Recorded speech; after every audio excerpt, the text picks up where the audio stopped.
There is a man I know. He walks into a boardroom. No handshake.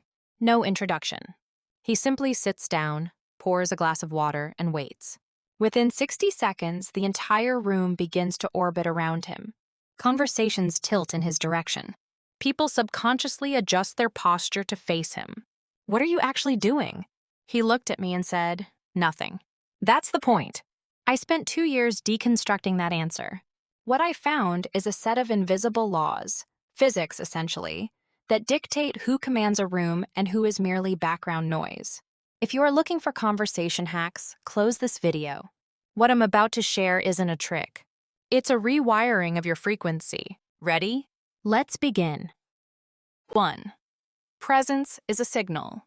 You are broadcasting right now. Before you speak, your nervous system is sending data. Most people enter a room as ghosts. Their bodies are present, but their minds are trapped in a past regret or a future anxiety. They occupy space, but they don't own it. Next time, stop for 8 seconds before you open the door. 3 slow breaths. Feel the floor beneath your feet.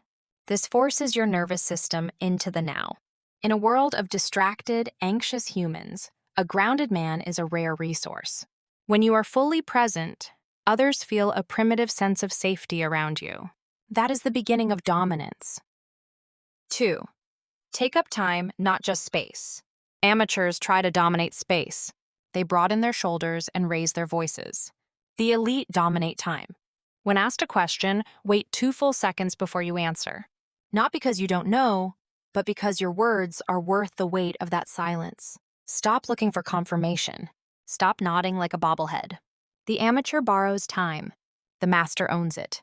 When you refuse to rush, the world begins to move at your pace. 3. See the person, not the mask. Eye contact is taught poorly. Don't look away is for staring contests. Real power comes from observation. Don't just look at them. See them. Notice the slight tremor in their hand, the pride in their tone, the insecurity behind their smile. Humans have been reading faces for Isibman years. When you truly observe someone, your eyes change. It becomes a deep, unsettling attention. They will feel more seen by you than by anyone else in their life. They will never forget that feeling, and they will never forget you. 4. The question underneath. Most conversations are a waste of breath. Someone says, "I'm thinking of quitting my job," and people respond to the words, "Where will you go?" You must respond to the subtext. Ask this, "Why now?" That one word, now, bypasses the ego and hits the soul. It signals that you aren't just processing their data, you are processing their experience. The less you talk, the more surgical your words become.